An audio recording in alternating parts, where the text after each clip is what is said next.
In The Sopranos, New Jersey mob boss Tony Soprano must deal with all the issues and headaches that come with running a crime family. In the 6th season, Tony is shot by his mentally unwell Uncle Junior life to consider each day a gift, to stop and smell the roses, so to speak. But as he says to Melfi, regular life has got a way of picking away at it. It drags you down. Immediately after returning to the fold after his injury, Tony faces problems. First, he must tackle his crew potentially thinking of him as weak, and from there it's just one thing after another, until the hopeful glimmer we had of a changed, better Tony Soprano is replaced by the same old toxic narcissist, only even worse than he was before. One of Tony's biggest challenges is the Vito situation. To the shock and horror of The Sopranos, Paulie especially, Vito betrays his crew and switches up his blood pressure medication, getting a taste for catching, not pitching. Yes, in other words, he's a fag. I don't want to get graphic beyond that, the idea of it repulses me so much. But with his secret out, Vito escapes to New Hampshire, starting a new life as a novelist, Vince, and even striking up a gay romance with a burly volunteer firefighter. It feels like something out of a horse could have carried on with his life in New Hampshire, but after getting work as a handyman, he realizes the life of a working man is not for him, and heads back to Jersey to try to talk his way back into the mob, leaving Johnny Cakes, who loved him like a brother-in-law, and sandbagging Tony at the mall, offering him $200k and a steady trickle of cash if he can set up in Atlantic City. Tony's crew are uneasy, but the man himself is fixated on that $200k, dilly-dallies around the situation, but eventually gives the okay on Vito's death moves in the entire show. In my video on the dumbest decisions made by characters, Vito was at number 1, and I didn't even specify a decision he made because so much of what he does is imbecilic. Dressing in a motorcycle outfit and dancing at a gay bar where the mob makes collections, blowing a security guard where he and other gangsters work, and returning to Jersey. They're all right up there. Here you have a man who is so incredibly lucky that he escaped, that he had found a place where he is accepted and comfortable, and just because he couldn't resist the life, he speeds his way back to impending and inevitable doom. It's a common theme of this show, whether it's Christopher, Jackie Jr., or even Tony himself. Mobsters are given the chance to escape the life, but their love of materialism and the easy lifestyle dooms them. Ironically, the one man who is desperate to escape, Eugene, couldn't and was trapped by the feds. So anyway, Vito is not at all a sympathetic character. We can't be in denial, much as we love him. And the show drives home this point by having him shoot a civilian on his way back. But if you try a little bit, you can kinda make sense of some of Vito's actions. Like the dancing thing. That happened the night Johnny Sack's daughter got married, right? He said he wasn't feeling well and left, and he then hits the social club. So he must have had some cornholing urges and figured that all the connected guys would be at the wedding, so it shouldn't be a problem. Still a stupid thing to do, but I guess when your medication makes you that desperate, rationale and logic goes out the window. The security guard thing at the construction site as well. Maybe he figured that none of the mobsters come in early for work, and none of the workers do either. And he was probably right.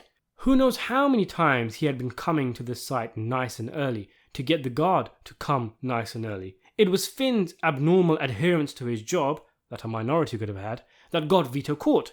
He had no doubt been pulling moves around his family and the mob for years and never gotten caught, perhaps becoming emboldened over the years. That's the thing with the gays. Living in the closet makes him devious. And would you believe there is actually a deleted scene that makes Vito coming back to Jersey make a lot more sense, and not just come off as him desperate looking to get a taste of the life again. In fact, it's Tony who gives him the assurance that he'll be fine. Let's take a look. I've chopped up this scene a little to avoid copyright. Tony and Sil are at Vito's house, clearly for a pre-arranged meeting, and Vito phones his wife, who hands the phone over to Tony, with Tony politely asking her to leave the room. I just want to quickly mention before we watch it, please subscribe to the channel and hit the notification bell if you haven't already done so. So, where the fuck are you? It's not important. You take a powder, you forget all your responsibilities. What the fuck am I supposed to think about that? Under the circumstances, I felt it was the wisest thing to do. For everybody. Was I wrong? Some of our friends are not very happy. There's a certain sense of betrayal. But I talked to them. Calm them down. Things are gonna be okay. They are? But there's some lost revenue you're gonna have to make up. And maybe it'd be wise to relocate for a while. One thing's for certain, you reestablish relations with your wife. Have another kid. Show people you know where to put your dick. When time heals the wounds, I'll bring you back. Where's Phil on this? I took some work with Phil appreciates the situation. Look, I went out on a limb for you here. Don't make me look like a jerk-off. I'll think about it. Fuck.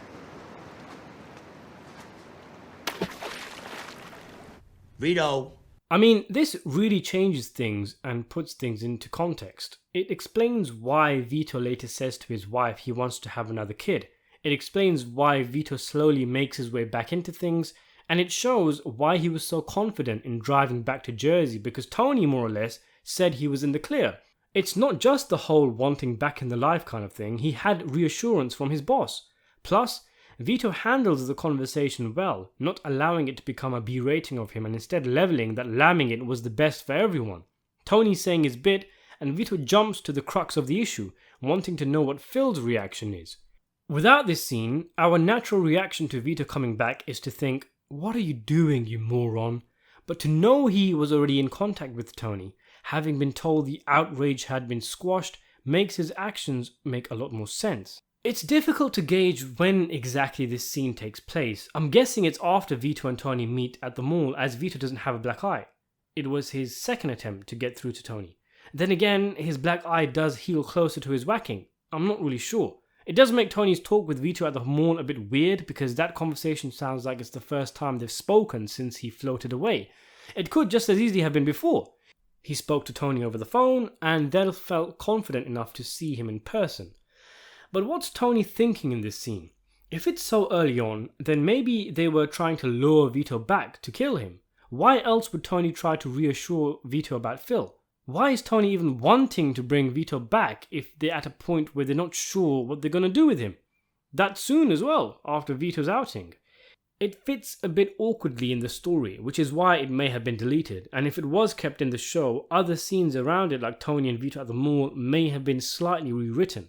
But the key thing about the scene is that it adds another element to Vito's mindset and the choices he made. It wasn't just a case of stay at New Hampshire with the life of a working man, or risk death by going back to Jersey.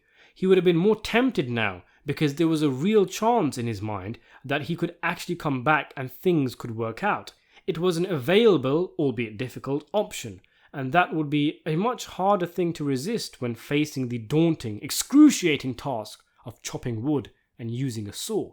Vito is also shown to be quite shrewd. He probably feels it's a trap, so turns Tony's offer down and throws the phone away.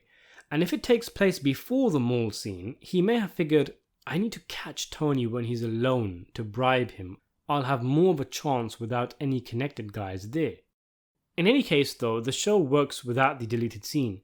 There's more ambiguity in the air with Vito's return, more uncertainty with what's going on and what will happen to Vito. And Vito coming back to Jersey still works because we can chalk it up to him not being able to escape the luxuries of the life. Do you think the scene should have remained in the show, or do you think it's better off deleted? Let me know in the comments section below. Be sure to subscribe to the channel, and thanks for watching.